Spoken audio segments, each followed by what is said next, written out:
Pues en esta ocasión vamos a ver el segundo tema que me toca, que es insuficiencia pancreática exócrina y diabetes. Y este es un tema que para mí es muy importante, tiene una relevancia muy elevada, dado a que es una combinación de dos patologías, una de ellas muy frecuente, la otra menos frecuente, aunque mucho más frecuente de lo que pensamos, una de ellas muy conocida, la otra no tanto. Entonces, vamos a empezar hablando un poquito de diabetes. No voy a detenerme mucho en eso porque ustedes son expertos en ello. Después voy a hablar un poquito de la insuficiencia pancreática en la diabetes y de la insuficiencia pancreática sola. Y vamos a ver cuál es la relevancia de estas dos enfermedades. Si realmente son dos enfermedades por separado o si la insuficiencia pancreática exócrina es una complicación de la diabetes mellitus. Entonces, bien, sabemos que la diabetes es una enfermedad muy prevalente y se calcula que hay casi 300 millones de personas en el mundo que tienen diabetes. La mayor parte de ellas tienen diabetes mellitus tipo 2, lo cual es algo de suma importancia. No es que sea más mala la diabetes tipo 2 que la 1 y viceversa. El problema es que la diabetes mellitus tipo 2 se relaciona en la mayoría de los casos con el síndrome metabólico, como ya mencionó el doctor Abdo. Y esta relación con el síndrome metabólico tiene una relación genética muy importante. Es decir, un hijo de padres diabéticos tipo 2 está muy propenso a padecer la enfermedad antes o después en su vida. En cambio, alguien que tiene diabetes tipo 1 no necesariamente tendrá un hijo con diabetes tipo 1. Por lo tanto, si nosotros tenemos 300 millones de habitantes con diabetes, de los cuales el 90% tendrán diabetes tipo 2, esperamos que al menos uno de sus hijos, de cada uno de esos 250 millones, tengan diabetes. Por lo tanto, en un periodo corto, en una generación de aquí en adelante, tendremos casi el doble de la gente con diabetes tipo 2. Eso si lo traspolamos a México nada más, los números pueden ser incluso peores. Entonces, esa es la importancia o la relevancia de que la mayor parte de la gente que tiene diabetes tenga diabetes tipo 2. Esta prevalencia de la diabetes tipo 2 ha incrementado en años recientes y cada vez lo vemos con mayor frecuencia. Y ustedes no me dejarán mentir, no tanto es el número de pacientes que ha aumentado, sino que ahora los vemos a edades mucho más tempranas. Yo me acuerdo que cuando yo empecé a estudiar medicina, que no es hace mucho tiempo, un par de años, escuché algunas risas por ahí. Bueno, está bien, unos 3.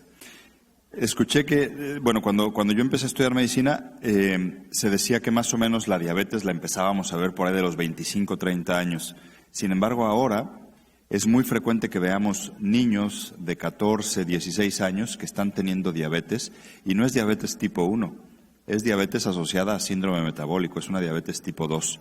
Y cada vez los vemos más jóvenes y es en relación sobre todo a esta epidemia de obesidad que tenemos.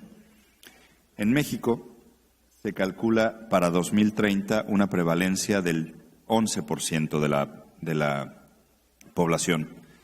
En la actualidad es la primera causa de muerte. No es que la diabetes mate, pero sí sus complicaciones. Y las complicaciones cardiovasculares, que son la primera causa de muerte en México, 9 de cada 10 pacientes que tienen un infarto tiene hipertensión o diabetes. Ahora, es una enfermedad que representa costos muy elevados para nuestra población. No solamente es tomarse la metformina o inyectarse la insulina, que de por sí no son tan baratas, pero las complicaciones de la enfermedad en gente económicamente activa genera mucha pérdida, mucho ausentismo laboral y genera que a estas personas que ya no pueden trabajar de todas maneras se les tenga que mantener. Entonces representa un doble gasto. Uno, en cuanto a los recursos que se tienen que someter para mantener a la persona, y otro en cuanto a la pérdida de recursos por la falta de productividad de estas personas. la mayor parte de la gente que tiene diabetes está en una edad económicamente activa.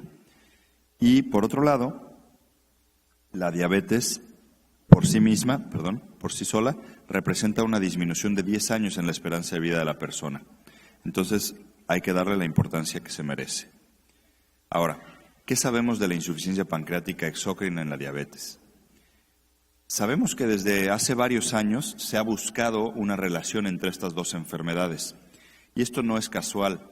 Esto tiene que ver con que observacionalmente hay un grupo de médicos muy importante desde hace varios años que han visto que la insuficiencia pancreática exócrina no solamente se presenta en gente que bebe alcohol, no solamente se presenta en gente que tiene enfermedades pancreáticas, también se presenta en gente que tiene un páncreas íntegro, que tiene un páncreas morfológicamente normal. Y este es el caso de la diabetes. Entonces sabemos que la diabetes mellitus puede ser un riesgo para insuficiencia pancreática exócrina. Ahora, no estaba muy claro si eran dos enfermedades que podían coexistir o si la insuficiencia pancreática es una complicación de la diabetes. Ahora, complicaciones de la diabetes hay muchas. La nefropatía diabética, el pie diabético, las cardiopatías asociadas a la diabetes, las microangiopatías, la ceguera. Todas estas son complicaciones que tienen que ver, uno, con que la persona tenga diabetes, pero otro, con un factor muy importante, y es con que esa diabetes tenga larga evolución y esté descontrolada. Si un paciente está muy bien controlado durante toda su vida, puede tener una evolución muy larga sin tener grandes complicaciones.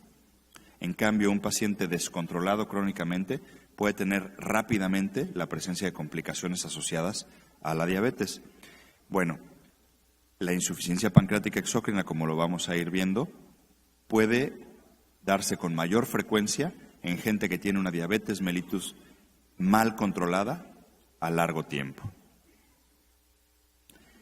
Sabemos, por estudios que se han hecho de manera epidemiológica, que en los pacientes que tienen diabetes tipo 1, hasta el 50% de ellos pueden desarrollar insuficiencia pancreática exócrina en mayor o menor medida, y del 30 al 50% de los pacientes que tienen diabetes tipo 2 igualmente lo pueden hacer. Aunque la prevalencia es más alta en diabetes tipo 1, el número de pacientes es más alto en diabetes tipo 2. Y también sabemos que la morfología del páncreas se altera en las personas que tienen diabetes. Esto no lo sabíamos hasta tiempos más recientes, ayudados gracias a los estudios de imagen con una mejor resolución. No solamente el ultrasonido, sino la tomografía computada, que ahora nos permite ver el páncreas con una mejor resolución. Con el medio de contraste iodado podemos ver también qué tanto ese páncreas está activo y dando una buena función. Y por otro lado, la imagen por resonancia magnética, que nos ha dado la posibilidad de conocer, además de la anatomía del parénquima pancreático, también la anatomía de los conductos pancreáticos, tanto principal, el Wirsung y el Santorini, como los secundarios, las ramas secundarias del páncreas. Y esto nos permite ver muy bien si hay algún problema en la secreción pancreática, que esto es algo que buscamos importantemente. Y además, aunque todavía no está accesible en todas las ciudades de la República, tenemos la posibilidad de utilizar el ultrasonido endoscópico, que nos permite ver con mucho mayor fineza el parénquima pancreático, los conductos pancreáticos, la relación que tiene el páncreas con los órganos abdominales y retroperitoneales.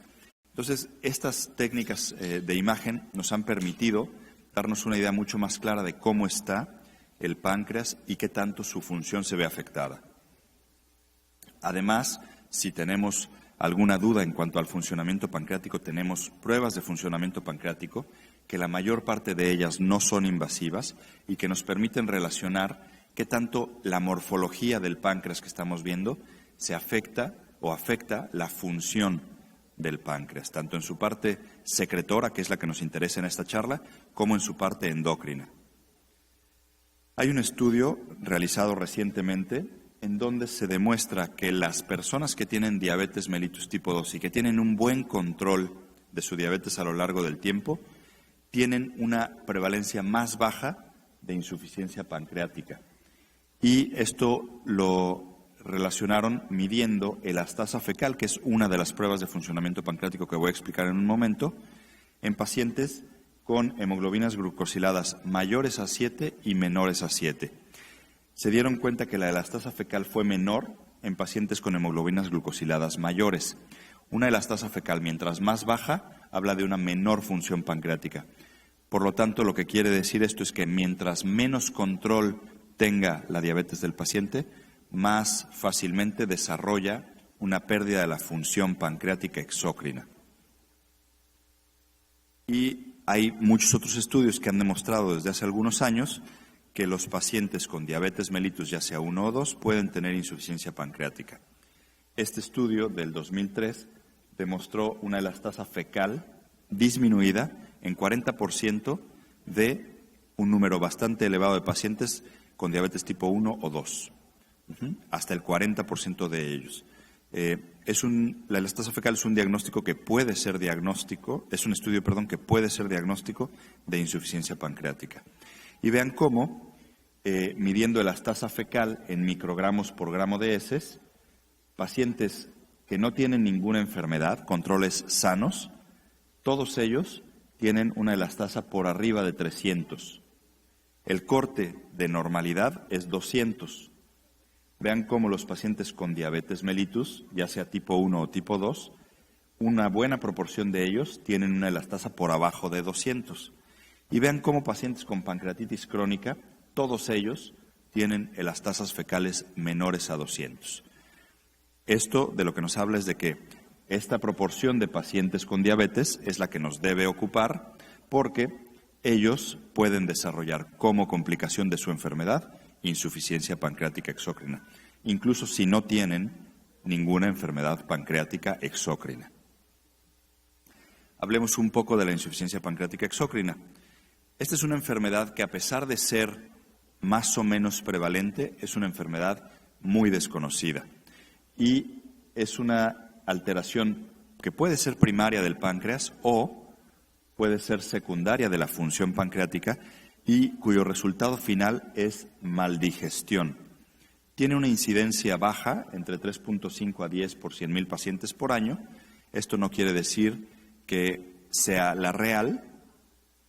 Y lo que sí sabemos es que la insuficiencia pancreática exócrina es una enfermedad infradiagnosticada en este momento. La desnutrición es el signo más tardío de la enfermedad, sin embargo, es el signo con el cual más fácilmente hacemos el diagnóstico. Sin embargo, nosotros, cuando vemos un paciente que tiene insuficiencia pancreática exócrina y que está desnutrido, ya se nos hizo tarde en el diagnóstico. Es un paciente que podemos considerarlo como un error de los años previos en donde debimos haberlo diagnosticado. Estos pacientes tienen una variedad de signos y síntomas muy importante que se presentan en etapas tempranas de la enfermedad y probablemente la distensión y el dolor abdominal sean los signos y síntomas iniciales. Sin embargo, tenemos un problema gravísimo y esto lo vimos hace 2 pláticas con la misma que di yo. Todos ustedes estuvieron de acuerdo en que el síndrome de intestino irritable es muy común y las manifestaciones predominantes de esto son distensión y dolor abdominal. Si nosotros vemos en el consultorio a un paciente con distensión y dolor abdominal, no está mal que pensemos que puede tener intestino irritable. Es la enfermedad que probablemente nos dé el diagnóstico en el 95% de los casos. Sin embargo, algunos de estos pacientes tendrán insuficiencia pancreática exócrina y no los estamos diagnosticando a tiempo. Los diagnosticamos ya cuando tienen esteatorrea y han perdido peso. En ese caso, el paciente ya está desnutrido y se nos hizo tarde en el diagnóstico. Las complicaciones que puede tener son muchas. La pérdida de peso y la desnutrición que estos pacientes tienen se deben a la maldigestión generada por la insuficiencia de enzimas pancreáticas. Estos pacientes tienen deficiencia de micronutrientes, de vitaminas liposolubles y de lipoproteínas, y nada más por el simple hecho de tener estas deficiencias, su morbimortalidad aumenta de 4 a 5 veces con respecto a la población general. Es decir, se mueren 5 veces más frecuentemente que la población general. Este estudio es nada más para ejemplificar en un hospital del Reino Unido. El doctor Leeds, que es un pancreatólogo muy reconocido, estudió a un grupo de 400 pacientes con síndrome de intestino irritable con predominio de diarrea, diagnosticados en base a los criterios de Roma II en ese mismo hospital todos. Y vean cómo este grupo de pacientes había sido diagnosticado y tratado como intestino irritable, y haciéndoles elastasa fecal a todos ellos, encontró que 6% de ellos no tenían intestino irritable, lo que tenían era insuficiencia pancreática exócrina, además de otro 7% que tenían enfermedad celíaca y otras enfermedades diferentes a intestino irritable. Por lo tanto, distensión y dolor abdominal o diarrea crónica no son sinónimos en todos los casos de intestino irritable. Ahora, hay pacientes que están operados del páncreas y que, por supuesto, tendremos una sospecha muy alta de insuficiencia pancreática exócrina. Pero también hay otros pacientes que están operados de cuestiones intestinales y no pancreáticas que pueden tener insuficiencia pancreática exócrina. Sabemos que el intestino delgado es el que libera la colecistoquinina, que es indispensable para que el páncreas tenga una buena secreción de sus enzimas. Si nosotros perdemos o disminuimos la secreción de colecistoquinina, aunque el páncreas esté completo e íntegro, tendrá una disminución de su secreción. Por lo tanto, veremos una insuficiencia pancreática secundaria. Y esto lo explican muy bien estos dos esquemas, en donde tenemos, por ejemplo, un paciente que está operado de una gastrectomía parcial, pero la anastomosis que tiene es una Billroth 1, es decir, una duodenogastroanastomosis. Este paciente, el paso del estómago al duodeno sigue siendo el mismo y, por lo tanto, no tiene insuficiencia pancreática exócrina. Las enzimas llegan al mismo tiempo que la comida al intestino delgado. En este caso, en donde hacemos igualmente una gastrectomía parcial, pero hacemos un Billroth 2, es decir, una gastroyeyunoanastomosis, vean cómo la secreción pancreática llega al duodeno, el páncreas está íntegro, está completo, y el alimento pasa del estómago al yeyuno. Cuando el alimento pasa al yeyuno, ese es el estímulo para que el páncreas secrete su producción de enzimas, pero la va a llevar aquí. El tiempo que tardan las enzimas pancreáticas en avanzar esto y llegar hasta donde está la comida ya avanzó más abajo. Y la comida y la secreción pancreática nunca se van a reunir o se van a reunir en una proporción muy pequeña. Por lo tanto, estos pacientes tienen la posibilidad de tener insuficiencia pancreática hasta en el 70% de los casos. No porque el páncreas no funcione, sino porque las enzimas pancreáticas no se reúnen con la comida como lo debieran hacer. Este es una cirugía muy parecida al bypass gástrico que se hace en la cirugía de obesidad. Y esto sucede igualmente en pacientes que son operados de cirugía bariátrica. Entonces, no hay que echar en saco roto esta información. Es una proporción alta de pacientes con este tipo de cirugías que pueden desarrollar insuficiencia pancreática. ¿Cómo hacemos para diagnosticar la insuficiencia pancreática? Por supuesto que la clínica es muy importante. Pensar en la enfermedad es muy importante.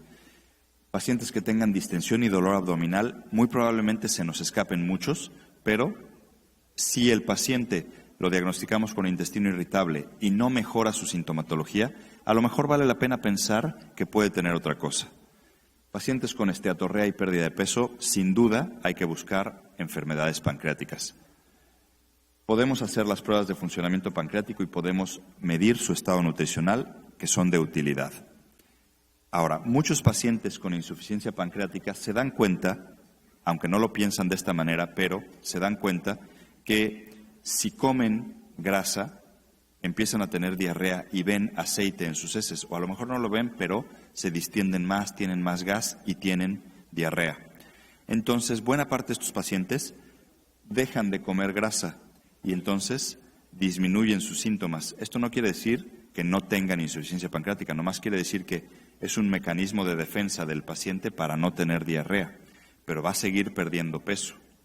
Ahora, el dolor y la distensión no siempre están presentes en las enfermedades pancreáticas. Las pruebas de funcionamiento pancreático pueden servirnos para medir qué tanto el páncreas está funcionando adecuadamente. La prueba directa es aquella en la que estimulamos con secretina o con colecistoquinina intravenosas al paciente.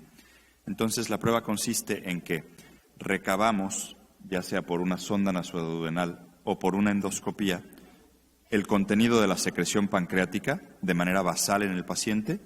Posteriormente inyectamos secretina intravenosa y volvemos a recabar la secreción pancreática 4 veces cada 15 minutos durante 1 hora. Y hacemos una curva. Si el paciente aumenta la secreción pancreática una vez que estimulamos con secretina con respecto a la basal y después va disminuyendo su secreción, esto es lo normal.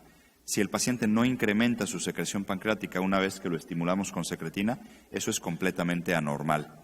Y esta es una prueba invasiva, porque o le ponemos una sonda o le hacemos una endoscopía, pero afortunadamente tenemos la capacidad ahora de medirlo por resonancia magnética sin necesidad de una sonda ni de recabar la secreción pancreática. Solamente con el programa de la resonancia magnética medimos qué tanto líquido hay dentro del páncreas antes y después de la estimulación con secretina, y con esto nos podemos dar una idea clara de qué tanto el páncreas está produciendo más cuando lo estimulamos, y si no es así, entonces podemos decir que tiene insuficiencia.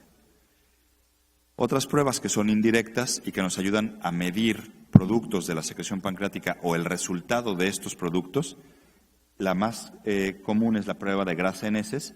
Es una prueba muy bonita, muy fisiológica, en donde le damos una dieta con 100 gramos de grasa al paciente 5 días, 2 días antes y 3 días que dura la recolección de las heces, que son estas 72 horas, y si en alguno de esos 3 días que el paciente recolecta sus heces encontramos más de 7 gramos de grasa, esta es una prueba positiva.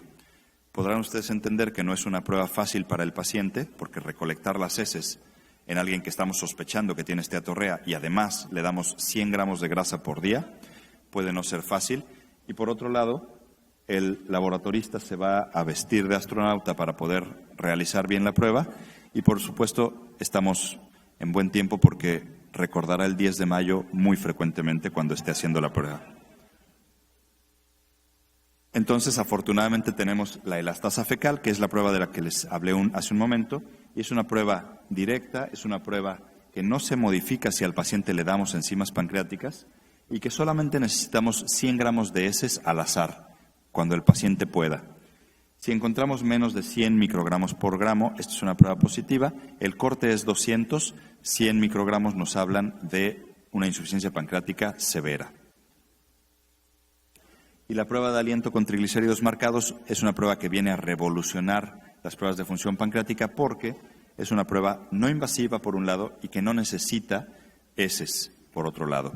Solo necesita paciencia porque el paciente nos da una muestra de aliento de manera basal, después le damos a comer mantequilla marcada con carbono 13 y cada 15 minutos durante 6 horas después de haberse comido la mantequilla le pedimos una nueva prueba de aliento, recuperamos todos los frasquitos en donde nos da su aliento y si en ellos recuperamos 29% del carbono 13 es una prueba normal, si recuperamos menos es una prueba anormal. Ahora, todas estas pruebas tienen algunas barreras. La prueba de grasa en heces es incómoda, es cara y no está disponible en todos lados. La elastasa fecal es muy cara. La prueba de aliento todavía no está disponible en México y además es cara. Y la prueba de estimulación con secretina es incómoda, es invasiva y también es muy cara. Por lo tanto, tenemos que buscar una prueba que sea accesible. Y esta es la prueba terapéutica. Y esto lo hacemos no solamente en insuficiencia pancreática, ustedes lo han hecho seguramente en muchas enfermedades. Reflujo es una de ellas. Entonces, si nosotros vemos la literatura mundial, es una prueba que está bien demostrado que sirve, está bien avalada por diferentes sociedades de gastroenterología. La Sociedad Mexicana de Gastroenterología no se ha todavía definido al respecto, sin embargo, es algo que hacemos cotidianamente la gente que nos dedicamos al páncreas. Es algo que se ha demostrado, como ya digo, en varias sociedades y la prueba se la podemos realizar a pacientes que tengan diabetes no controlada, con diarrea, intestino irritable que no mejora con el tratamiento, pacientes que han perdido peso y que tengan diarrea, datos de malnutrición, flatulencia. Consiste en darle enzimas pancreáticas y ver si mejoran los síntomas. Si mejoran los síntomas, continuamos con el tratamiento y revisamos el estado nutricional del paciente. ¿A quién debemos solicitarla? En pacientes que ya tengamos un diagnóstico morfológico de enfermedad pancreática no vale la pena, pero en pacientes con sospecha clínica elevada, que pueden ser el grupo de diabetes de larga evolución, síndromes de hipersecreción gástrica, dispepsia o intestino irritable sin mejorar con el tratamiento y enfermedad celíaca, son grupos que podrían valer la pena investigarlo. Diarrea crónica con un estado nutricional anormal, manifestado por albúmina, hemoglobina glucosilada, vitaminas liposolubles, magnesio o carotenos anormales, pueden ser un grupo en el que valga la pena. Y el objetivo del tratamiento será mejorar los síntomas relacionados con la maldigestión y, muy importante, normalizar el estado nutricional del paciente. ¿Cuándo debemos darle un tratamiento al paciente? Bueno, pacientes que han perdido peso, que tienen esteatorrea o que demostramos más de 15 gramos de grasa en las heces. Y vale la pena que estos pacientes tengan una dieta normal en grasa, esto es muy importante, una dieta baja en fibra para que el intestino no acelere su paso y entonces las enzimas pancreáticas puedan actuar bien, dar comidas frecuentes y en poca cantidad y solamente suplementar con vitaminas liposolubles a aquellos que tengan deficiencia de las mismas. ¿Cómo funcionan las enzimas digestivas? Cuando nosotros comemos, incrementamos nuestra secreción de enzimas pancreáticas durante 4 horas, más o menos en 2.000 a 4.000 unidades de lipasa por minuto. Esto genera que secretemos alrededor de 360.000 unidades por comida. Pero además, en pacientes que tienen insuficiencia pancreática, tienen función pancreática residual y tienen todavía un poco de lipasa gástrica y función intestinal que sustituye un poquito la secreción pancreática. Por lo tanto, para que nosotros prevengamos la esteatorrea, podemos darle al paciente 30.000 unidades de lipasa junto con las comidas. Y esto debe ser efectivamente así, junto con los alimentos o justamente después, pero no antes, porque si lo damos antes, sucede que la comida avanza y las enzimas pancreáticas nunca van a tener la comunión con el alimento y entonces no lo van a digerir adecuadamente. ¿Cómo sabemos que funciona? Si lo que tenemos en el paciente es diarrea, bueno, vamos a ver que cuando le damos el tratamiento disminuyen sus evacuaciones a lo largo de las semanas y por otro lado aumenta su peso, el mismo que ha perdido. Ahora, las enzimas pancreáticas vienen en diferentes preparaciones. La mejor preparación es aquella que tiene 2 características especiales: mini microesferas de enzimas pancreáticas y capa entérica. Esta capa entérica es porque las enzimas pancreáticas no son resistentes al ácido clorhídrico y la capa entérica les brinda esta resistencia. Para saber realmente si funcionan, bueno, pues tenemos que dárselas junto con el alimento y veremos que se reduce la cantidad de la grasa en heces, se disminuye la frecuencia de las evacuaciones y se mejora la consistencia. Hay factores que pueden hacer que el paciente disminuya su eficacia al tratamiento y esto puede ser el mal apego, la dosis subóptima, puede haber sobrepoblación bacteriana y disminución en la secreción de bicarbonato, lo cual genera un pH intestinal bajo.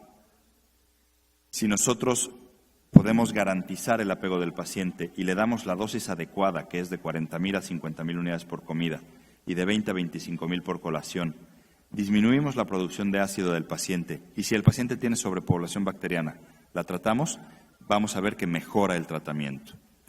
Y en conclusión sabemos que la insuficiencia pancreática es más frecuente de lo que se piensa.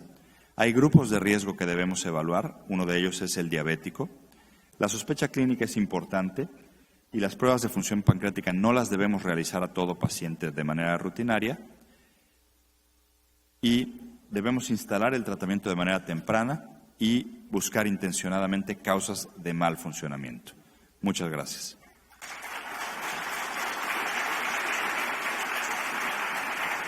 Bueno, muchísimas gracias, doctor Hernández Calleros. Van las preguntas de Digibot, sí. Perdón, se le van a hacer las preguntas y ahorita doy un anuncio muy rápido. Bien, gracias. Entonces, hay 3 preguntas que son importantes. Vamos a ver la primera. ¿Cuál es el método diagnóstico más costo efectivo para la insuficiencia pancreática exócrina? 10 segunditos.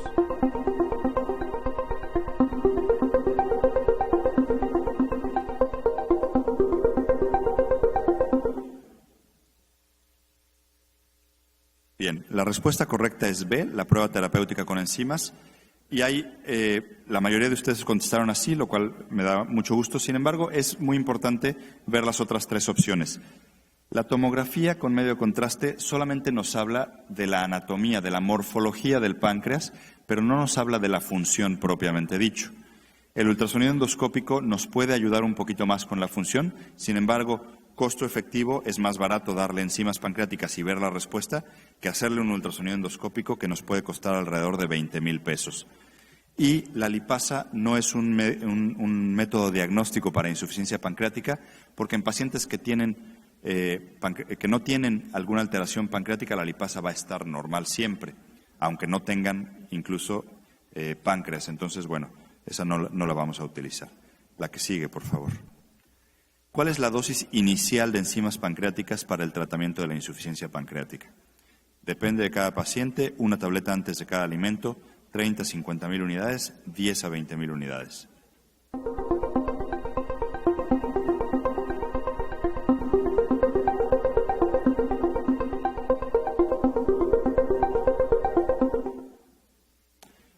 La respuesta correcta es C, 30,000 a 50,000 unidades, y es lo que la mayoría de ustedes contestó. Muy bien. Depende de cada paciente, no. Es una dosis estandarizada, porque es más o menos lo que necesitamos. Las tabletas antes de cada alimento, recuerden que no las damos así, las damos junto con el alimento o un poquito después. Y 10 a 20,000 unidades es la dosis que utilizamos para las colaciones. La que sigue. ¿Cuál de las siguientes afirmaciones es correcta en el caso de diabetes e insuficiencia pancreática exócrina? La asociación es frecuente, solo los pacientes con diabetes 1 tienen riesgo de insuficiencia pancreática, los pacientes con diabetes y cáncer desarrollan insuficiencia con más frecuencia y el diagnóstico de insuficiencia y diabetes se hace frecuentemente.